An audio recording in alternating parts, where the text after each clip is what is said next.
Before we start, I would like to tell you that ganja is a gift from God, and this is pumpkin spice coffee. It tastes really, really good.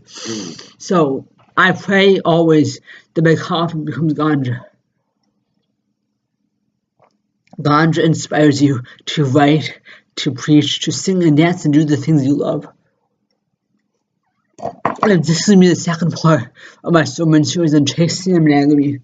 So first turn to Mathew chapter 5, 20-27, the part about adultery. It says, "You have heard that it was said, 'You shall not commit adultery.' But I tell you that anyone who looks at a woman lustfully has already committed adultery with his heart. It's the same for women. If you look at a man with lust, it's a sin. If you're chaste, you'll reject lust. And if you have a lustful thought, you can say, 'I reject this thought in the name of Jesus Christ. I love you, God. Oh God, help me to be myself. Help me to save my body, soul, and spirit. Help me to stop being dirty.'" I don't like the word dirty. I was just possessed there. I'm not a dirty person. Anyways. It also says, now open to 1 Corinthians 7. Let me find it in my Bible.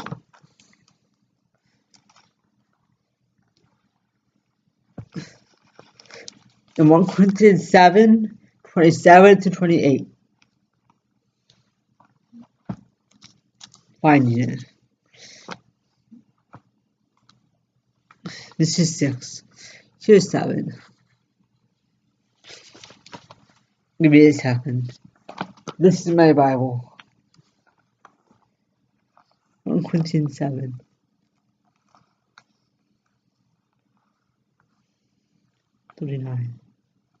Okay, 39. Read all of Corinthians 7 though.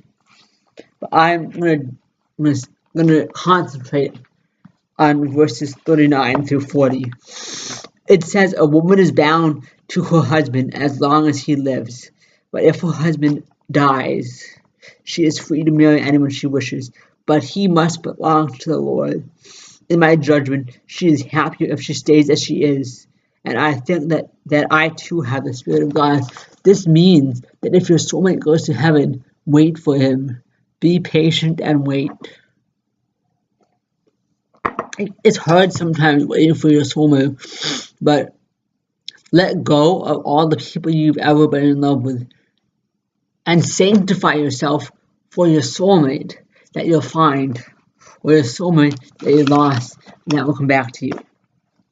So, since we're on 1 Corinthians chapter 7, let's look through it and meditate on it for a while.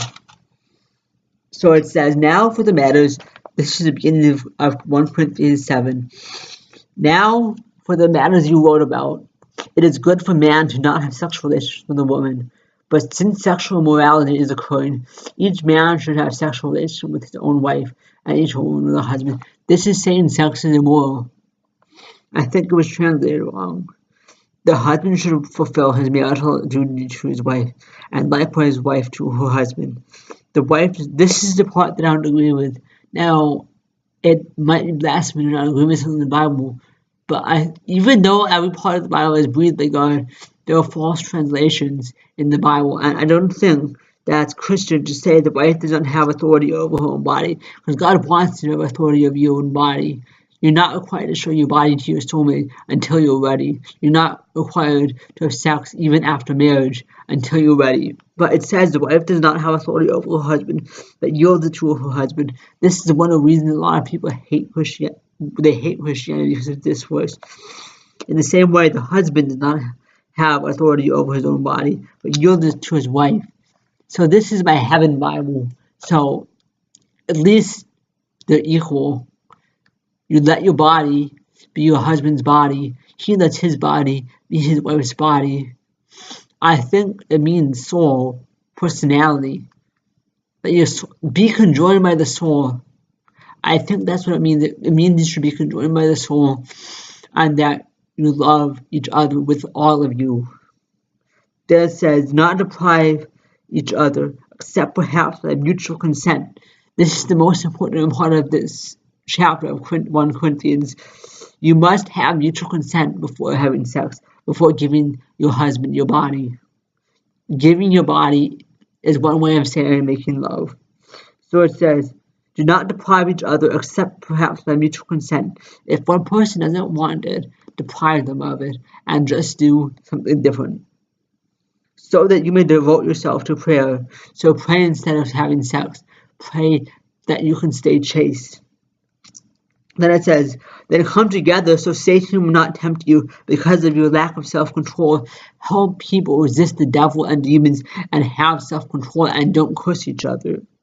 I say this as a concession, not as a command. See, this he says, I admit that I'm just Paul. I'm not Paul, but that's what Paul is saying. He's saying, I say this as a concession, not as a command. He's not commanding you to give your body to your husband. He's saying, well, I might be wrong. I know what I'm trying to say. I might be saying it wrong. Then he says, I wish that all of you were as I am, but each of you has your own gift from God. One has this gift, another has that. Now to the unmarried and the widows, it is good for them to stay unmarried, as I do. But if they cannot control themselves, they should marry. For it is better to marry than to burn with passion. I don't hate this part. You can't hate the Bible, but passion doesn't really mean sex. I mean, love can be passion. Being in love with your soulmate is passionate. But there are other ways. I'm passionate about gymnastics and figure skating and dance and kung fu and singing and music and God, and I'm not in love with God, and I don't have any lust for Him. So then it says, to the married I give this command, not I but the Lord. A wife must not separate herself from her husband, but if she does, she must remain unmarried, or else be reconciled to her husband. So before you read this, remember that you have to be married to your soulmate. That's why you have to wait if you date other people. Don't have sex because they're not your soulmate. So why would you have sex with someone who's not your soulmate? Don't. How do you find out if someone's your soulmate? Well, meditate on it, pray on it. If you're an alpha, it's easier because you'll have elfish heartbreak if you think they're not in love with you. And you'll be like, oh my God, this person is definitely my soulmate. You'll have this moment of realization. Some people call that enlightenment and say enlightenment is Christian. Well, I just mean realizations about God, all of God's family, yourself, ideas, the world, reality, the universe. That's what I mean by enlightenment. Anyways, you find out your soulmate by meditating on it and praying on it, and you ask God, oh God, I need you. Who's my soulmate? Is this person my soulmate? And if they're not, say, I can't be with you right now. I have to be with my soulmate. And my soulmate is Stephen. And so he was attracted to a lot of people, but I knew in his soul he knew I was his soulmate. So while we're looking at Corinthians, I want you to look at the part in Corinthians about love. So turn to 1 Corinthians chapter 13. It's the part that defines love in God's eyes. God is love. He doesn't just do love or feel love or see love. He is love. He loves everyone perfectly. So I'm going to open my Bible. I'm turning the pages. It's okay to follow the pages, but it's not okay to write in the Bible. 13. So,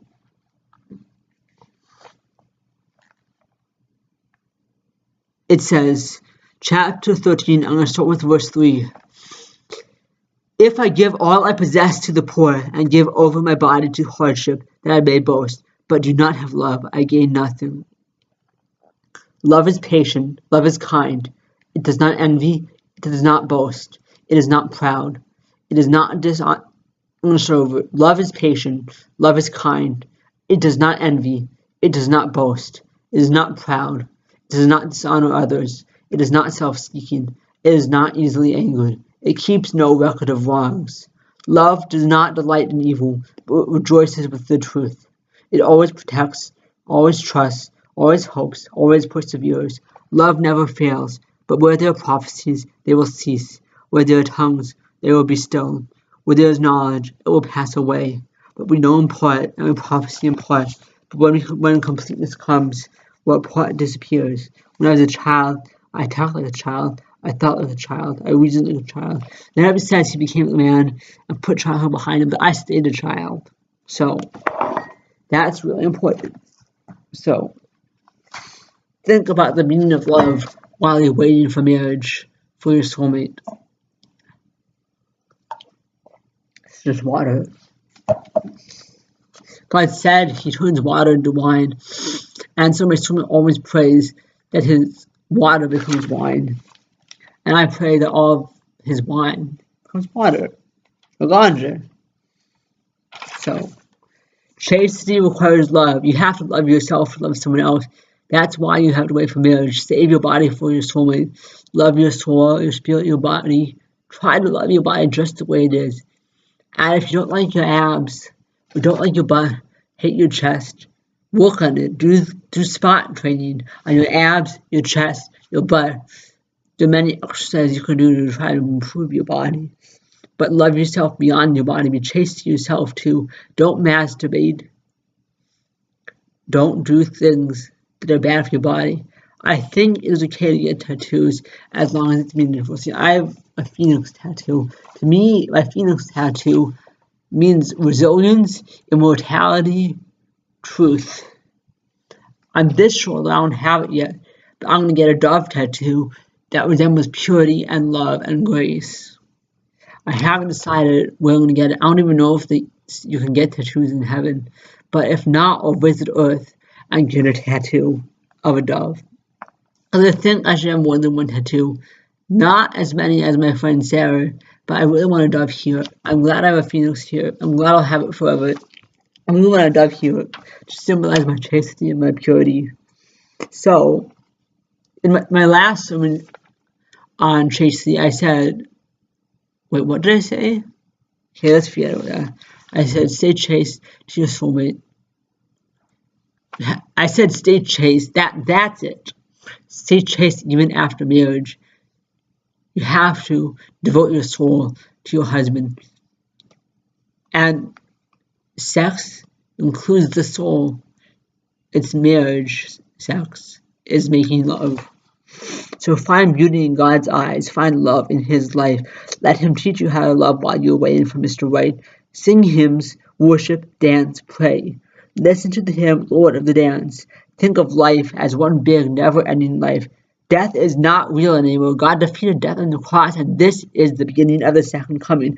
God is getting rid of all the evil British cops, the cut people to pieces, and all of the concentration camps, yes, in America and in Europe again, and all of the killings in the Middle East. Christians who preach, missionaries in the Middle East, they kill them.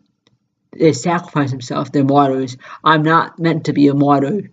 So I'm not going to go there. And in Middle America, the Native Americans worship in their own ways.